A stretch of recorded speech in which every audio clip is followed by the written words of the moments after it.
یہ کہانی شروع ہوتی ہے سال 1954 میں۔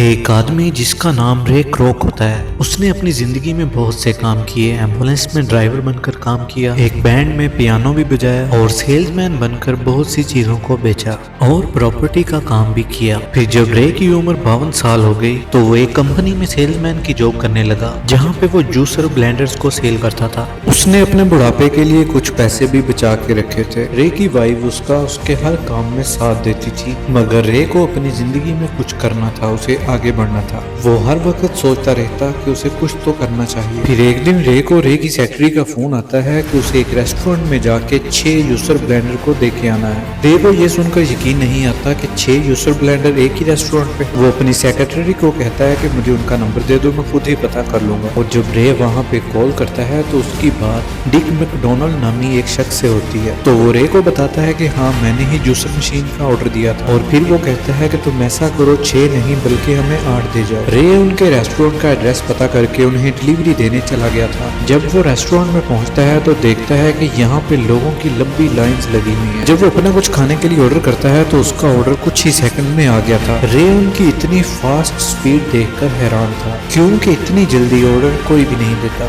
رے اپنا کھانا لے کر سائڈ پر بیٹھ کر کھانے لگتا ہے، اور پھر وہیں پر ایک آدمی صفائی کرتے ہوئے آتا ہے اور رے سے پوچھتا ہے کہ آپ کو ہمارا برگر کیسا لگا۔ رے کہتا ہے یہ بہت ہی مزیدار ہے، لیکن تم کون ہو؟ تو وہ کہتا ہے کہ میں اس جگہ کا مالک ہوں۔ رے جب اسے اپنا کارڈ دیتا ہے تو اسے پتا چل جاتا ہے کہ یہ وہی شخص ہے جس سے ہم نے جوسر منگوائے ہیں۔ پھر وہ رے کو اپنا نام میک بتاتا ہے۔ پھر وہ رے کو اپنے ساتھ ریسٹورنٹ کے اندر لے گیا۔ وہ رے کو اپنے کچن کا سارا سسٹم دکھاتا ہے۔ رے کو ان کا کام کرنے کا طریقہ بہت ہی اچھا لگتا ہے، اور وہ میک کے بھائی ڈک سے بھی ملتا ہے، جس سے اس نے فون پہ بات کی تھی۔ رے ان دونوں بھائیوں سے کہتا ہے کہ مجھے آپ کا کام بہت پسند آیا، میں آپ لوگوں کو کھانے پر بلانا چاہتا ہوں۔ ڈک کہتا ہے نہیں رہنے دے، لیکن رے ان کی کوئی بات نہیں سنتا۔ رات کو یہ تینوں ایک ریسٹورنٹ میں ملتے ہیں۔ رے ان سے پوچھتا ہے کہ آپ نے یہ سب کیسے شروع کیا؟ مجھے ہر چیز بہت پسند آئی۔ جس پر میک بتاتا ہے کہ ہم چھوٹے تھے اور بہت ہی بھوکے تھے، ہمارے شہر میں نوکریوں کی کمی تھی، اس لیے ہم کیلیفورنیا آ گئے۔ تو ہم نے یہاں پہ آ کر ٹرک ڈرائیور کا کام شروع کیا، جس سے ہم نے بہت ہی زیادہ پیسے بنا لیے۔ پھر ہم نے ان پیسوں سے ایک تھیٹر کھولنے کا سوچا، مگر اس وقت سال میں 1 یا 2 موویز ہی ریلیز ہوتی تھی، تو ہمیں نقصان بھی ہو سکتا تھا۔ پھر ہم نے ایک چھوٹا سا ریسٹورنٹ کھولنے کا سوچا، ہمارا شہر چھوٹا تھا، لوگ بھی کم تھے، اس لیے ہمارا کام وہاں پہ چل نہ سکا۔ ایک بار پھر ہم نے سوچا کہ کیوں نہ ایک بڑے شہر میں ایک اپنا ریسٹورنٹ کھولا جائے۔ ہمارے پاس اتنے زیادہ پیسے نہیں تھے، تو ہم نے اپنے چھوٹے سے ریسٹورنٹ کو یہاں پہ شفٹ کر لیا۔ پھر ان دونوں بھائیوں نے اس کا نام میک ڈونلڈ رکھا۔ جی ہاں، وہی میک ڈونلڈ جو آج پوری دنیا میں پھیلا ہوا ہے۔ ڈک کہتا ہے کہ ہمارا کام صحیح چلا، لیکن آہستہ آہستہ ہماری سیلز کم ہونے لگی۔ ہمارا ریسٹورنٹ ایک ڈرائیونگ ریسٹورنٹ تھا، جہاں پر لوگ اپنی گاڑی میں ہی بیٹھے آرڈر کرتے اور چیز ان کے پاس آ جاتی، لیکن ہمارے آرڈر کو یہاں پہ دیر ہونے لگی۔ میک بتاتا ہے کہ ہمارے مینیو میں اس وقت 27 آئٹمز تھی۔ پھر ہمیں پتا چلا کہ ہماری زیادہ تر بکنے والی چیزوں میں برگر، فرائز اور سافٹ ڈرنک ہے۔ پیپر پیکنگ کرنا شروع کی اور برتنوں کے جھنجھٹ کو ختم کر دیا۔ پھر ہم نے یہ شروع کیا کہ لوگ آئیں اور اپنا کھانا لے کر جائیں۔ ہم کچھ ایسا کرنا چاہتے تھے کہ اس چیز میں ہمارا آئیڈیا ہو، جس کے بارے میں کسی کو کچھ بھی پتہ نہ ہو۔ اس لیے ہم نے سوچا کہ ہم لوگوں کا آرڈر 30 سیکنڈ میں پورا کر دیا کریں گے۔ یہ بہت ہی زیادہ مشکل تھا، لیکن ہم نے کیا۔ ہم اپنے ورکرز کو ایک گراؤنڈ پر لے گئے اور وہاں پر اپنے کچن کا نقشہ بنا کر اپنے سارے امپلائیز کی پریکٹس کروائی۔ ہم جلدی کامیاب ہو گئے۔ ہم نے ویسے ہی کچن بنوایا، لیکن جلد ہی ہمارا یہ پلان بھی فیل ہو گیا۔ جب کسٹمر اپنی گاڑی کا ہارن دے کر ڈیلیوری مانگنے لگے، اس پر ہم نے کہا کہ آپ کو خود آ کر اپنا آرڈر لینا ہوگا، جس سے زیادہ تر کسٹمر تو ہمارے پاس سے ایسے ہی چلے گئے۔ پھر ہمیں لگا کہ پرانا طریقہ ہی ٹھیک ہے، لیکن اس کے لیے ہم اتنا سب کچھ دوبارہ سے نہیں کر سکتے تھے۔ لیکن ایک بار پھر سے ہم نے دوبارہ اوپننگ کرنے کا سوچا، جس سے لوگوں کو ہمارے بارے میں پتا چل سکے، لیکن زیادہ روشنی کی وجہ سے بہت سے کیڑے آ گئے، جس سے لوگ چلے گئے۔ ہمارا ریسٹورنٹ خالی ہو گیا تھا، لیکن اگلی صبح ایک بچہ آیا۔ اس نے 3 برگرز کا آرڈر دیا۔ حالانکہ ہمارا ریسٹورنٹ بند تھا، لیکن ہم نے اسے منع نہیں کیا۔ ہم نے اس کا آرڈر لگایا، پھر ایک گاڑی رکی اور اسی طرح دیکھتے ہی دیکھتے ایک بڑی لائن لگ گئی، جو کہ آج تک ختم نہیں ہوئی، اور ہمیں یہ کام کرتے ہوئے 10 سال سے زیادہ کا عرصہ ہو گیا ہے۔ ان کی کہانی سننے کے بعد رے وہاں سے چلا جاتا ہے اور اگلی صبح ان دونوں سے ملنے کے لیے واپس آتا ہے۔ رے ان سے کہتا ہے کہ آپ کو میک ڈونلڈز کی مختلف فرانچائز کھولنی چاہیے، یعنی کہ مختلف شہروں میں مختلف برانچز۔ وہ بتاتے ہیں کہ ہم نے اس کی کوشش کی تھی، لیکن ہمارا پلان فیل رہا۔ ڈک کہتا ہے کوالٹی کنٹرول، ہم ان چیزوں کو ٹھیک طرح سے ऐसे नहीं देख सकते कि हमारे नाम पर चीजें बेचने वाले लोग क्या करेंगे। एक जगह पर हमने अपने नाम का रेस्टोरेंट भी खुलवाया तो वो लोग वहाँ पर कुछ अलग ही बेचने लगे। और फिर मैक ने कहा कि ज्यादा रेस्टोरेंट खोलने की बजाय जो हमारे पास है क्यों ना हम उसी पर तवज्जो दें। तभी रे की नजर उधर लगी हुई एक पेंटिंग पर जाती है। जब रे उनसे पूछता है तो वो बताते हैं कि ये हमारा एक आइडिया था अपने रेस्टोरेंट के लिए, और पीले कलर की रिंग लाइट लगी हो। वो कहते हैं कि ऐसा ही एक रेस्टोरेंट और भी है। और जब रे उस जगह पर जाकर उस रेस्टोरेंट को देखता है, वहाँ पर पीले कलर की लाइट देखकर उसे ये आइडिया कमाल का लगता है। फिर वो घर वापस आकर हर चीज के बारे में अपनी वाइफ को बताता है। रे की वाइफ रे से कहती है कि रे तुमने अपनी जिंदगी में बहुत मेहनत की है, लेकिन अब सब कुछ छोड़ दो। लेकिन रे को रुकना नहीं था, उसे आगे बढ़ना था,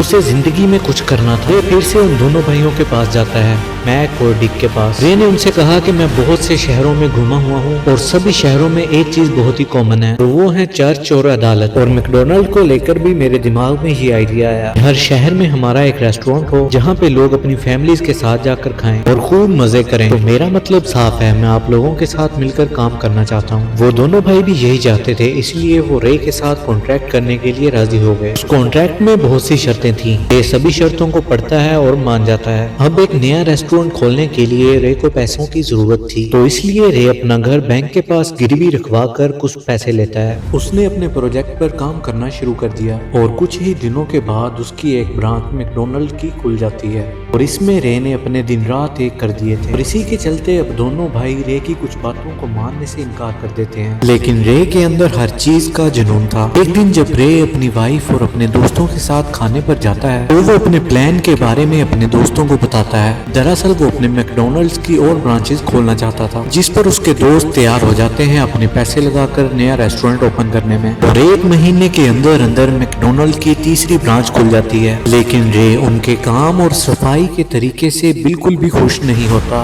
और ये सब देखकर वो फैसला करता है कि वो अपनी खुद की एक अलग टीम बनाएगा। और इस टीम में वो कुछ ऐसे लोगों को रखता है जो जिंदगी में वाकई ही कुछ करना चाहते थे। फिर उसे एक आदमी मिलता है जो कि एक रेस्टोरेंट का मालिक था और काफी मशहूर था, जो कि रे के इस आइडिया को देखकर काफी इम्प्रेस होता है। और उसके साथ उसकी बीवी भी थी, जो कि रे को काफी पसंद आ गई थी। उस आदमी ने भी रे से फ्रेंचाइज खरीद ली थी, और उसने रे से कहा कि मैं इस फ्रेंचाइज को एक ऐसी जगह खोलूंगा जो शहर के बीचों बीच हो। अब 1 साल गुजर चुका था, मैकडोनल्ड ने बहुत तरक्की कर ली थी, मगर अब भी रे को कोई प्रॉफिट नहीं बच रहा था। और इसीलिए वो दोबारा मैक और डिक को कॉल करता है और उनसे कहता है कि मुझे लगता है कि हमें कॉन्ट्रैक्ट दोबारा बनाना चाहिए। अब उन दोनों भाइयों को ये लग रहा था कि उन्होंने रे से कॉन्ट्रैक्ट करके बहुत बड़ी गलती कर ली। अब वो रे से पार्टनरशिप खत्म करना चाहते थे। जब रे घर जाता है तो उसकी बीवी उससे पूछती है कि रे क्या तुमने वाकई हमारा घर गिरवी रख के बैंक से लोन लिया? और मुझे बैंक से कॉल आई है कि तुमने 3 महीने की पेमेंट नहीं की। अगर ऐसा ही चलता रहा तो हम बहुत जल्दी सड़क पर आ जाएंगे। अपनी बीवी की इन सभी बातों से परेशान होकर वो उस रेस्टोरेंट के मालिक के पास जाता है जिसने हाल ही में एक फ्रेंचाइज ली थी। रे वहां पहुंचकर जब उन्हें अपनी परेशानी के बारे में बताता है तो रेस्टोरेंट का मालिक बताता है कि रे हम मिल्क शेक बनाने के लिए जो आइसक्रीम का यूज करते हैं उस आइसक्रीम को फ्रिज में रखकर स्टोर करने में बहुत खर्चा आता है। तो वहीं पर उस ओनर की बीवी रे को एक आइडिया देती है, और वो आइडिया था पाउडर से बनाया हुआ मिल्क शेक। वो बताती है कि ये 2 फ्लेवर्स में आता है, चॉकलेट और वनीला। हम इसके इस्तेमाल से अपना खर्चा बचा सकते हैं। इससे सभी मैकडोनल्ड्स का बिजली का बिल भी आधा हो जाएगा और हमें आइसक्रीम की भी जरूरत नहीं पड़ेगी। जब रे इसे टेस्ट करता है तो इसे वाकई ही वो बहुत पसंद आता है। ये सारी बातें सुनकर वो जाकर दोनों भाइयों को बताता है, लेकिन वो दोनों भाई साफ साफ इस बात से इनकार कर देते हैं। दोनों भाइयों का कहना था कि पाउडर वाला मिल्क शेक बनाकर हम अपनी क्वालिटी में कोई कॉम्प्रोमाइज नहीं करना चाहते, और वो इनकार कर देते हैं। इस वक्त तक रे मैकडोनल्ड की 13 ब्रांचेस खोल चुका था, लेकिन वो पैसे नहीं कमा रहा था।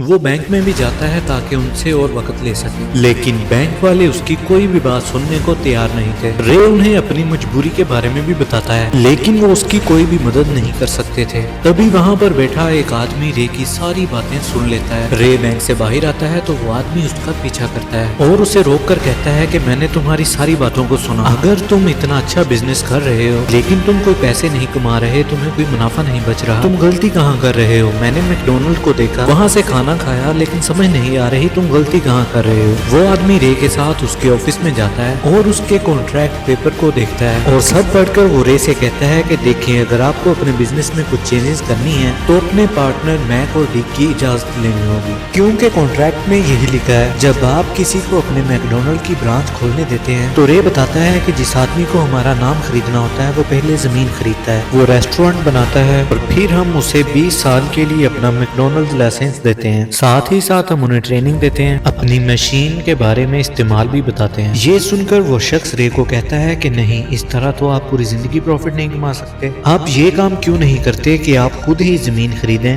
और जो आदमी फ्रेंचाइज लेना चाहता है उसे किराए पर दें। आप उस किराए से और भी जमीन ले सकते हैं और इससे आपका बिजनेस बढ़ेगा। अगर वो चीजों की क्वालिटी सही नहीं रखते तो आप उनका लाइसेंस कैंसिल कर दें और फिर आपके पार्टनर मैक और डिक आपकी मुट्ठी में होंगे। रे उससे कहता है कि तुम्हारे कहने का मतलब ये है कि अगर मैं ऐसा करता हूँ तो वो दोनों भाई मैकडोनल्ड के मालिक नहीं रहेंगे। तो वो कहता है कि हाँ। रे उस आदमी की बात मानकर एक और कंपनी खोलता है जिसका नाम वो फ्रेंचाइज रियलिटी कॉर्पोरेशन रखता है। जब ये बात मैक और डिक को पता चलती है तो उन्हें बहुत गुस्सा आता है, तो वो रे को फोन करते हैं और कहते हैं कि तुम मैकडोनल्ड में कुछ भी नहीं बदल सकते। जिस पर रे कहता है कि मैं कुछ नहीं बदल रहा, सब कुछ आप ही करेंगे, लेकिन सब कुछ तय मैं करूंगा। अब इन्वेस्टर भी मिल चुके थे और पाउडर बनना भी शुरू हो चुका था। जब इस सब के बारे में मैक और डिक को पता चलता है तो वो रे को एक बार फिर से कॉल करते हैं और कहते हैं कि तुम गलत कर रहे हो, तुम किसी भी चीज में हमारी इजाजत नहीं लेते। जिस पर रे कहता है कि मैं तुम्हारी बात मान मान कर थक चुका हूँ, मैं तुम्हें कुछ भी कहूँ तुम लोग साफ मना कर देते हो। इतना कहकर रे ने फोन को बंद कर दिया। इसी तरीके का इस्तेमाल करते हुए रे आगे चलकर मैकडोनल्ड्स की बहुत सी ब्रांचेस खोल लेता है। जब ये सब मैक और डिक को पता चलता है तो वो रे को कहते हैं कि तुमने हमारे आइडिया को चुराया है, सबसे फास्ट सर्विस का आइडिया हमारा था। रे उनसे कहता है कि तुम दोनों कभी भी आगे नहीं बढ़ सकते और ना ही तुम लोग तरक्की करना चाहते हो, तो इसीलिए मैंने ये सब किया। कामयाबी के लिए रिस्क तो लेना पड़ता है और वो मैंने लिया और तुम दोनों मेरा कुछ भी नहीं बिगाड़ सकते। ये सुनकर मैक को डायबिटीज का अटैक आ जाता है। मैक को हॉस्पिटल लेकर जाया जाता है और वहाँ पर रे भी उसका पता करने आया होता है। रे मैक को एक चेक देता है। मैक रे से पूछता है कि तुम क्या खरीदना चाहते हो। रे कहता है कि तुम पहले ठीक हो जो, इसके बारे में बाद में बात करेंगे। रे के जाने के बाद मैक अपने भाई डिक से कहता है कि हम इससे कभी भी नहीं जीत सकते। अब डिक रे को कॉल करता है और उसे कहता है कि हमें बहुत सारे पैसे चाहिए और कंपनी का 1% प्रॉफिट भी, और साथ ही साथ हमें हमारी पहली ब्रांच की ओनरशिप भी चाहिए। रे को ये सब कुछ बहुत ज्यादा लग रहा था, लेकिन वो फिर भी कहता है कि मैं सारी बातें मानने को तैयार हूँ, मगर जो 1% प्रॉफिट है वो मैं तुम्हें नहीं दे सकता, क्योंकि इसके लिए मेरे इन्वेस्टर्स कभी राजी नहीं होंगे। दोनों भाई मान जाते हैं। मैक और डिक रे से पूछते हैं कि जब तुम पहली बार हमसे मिले तो हमने तुम्हें सब कुछ बता दिया था, तुमने अपना बिजनेस शुरू क्यों नहीं किया। वो कहता है कि तरक्की रेस्टोरेंट चलाने या उसे बनाने में नहीं, बल्कि कामयाबी मैकडोनल्ड के नाम में ही है।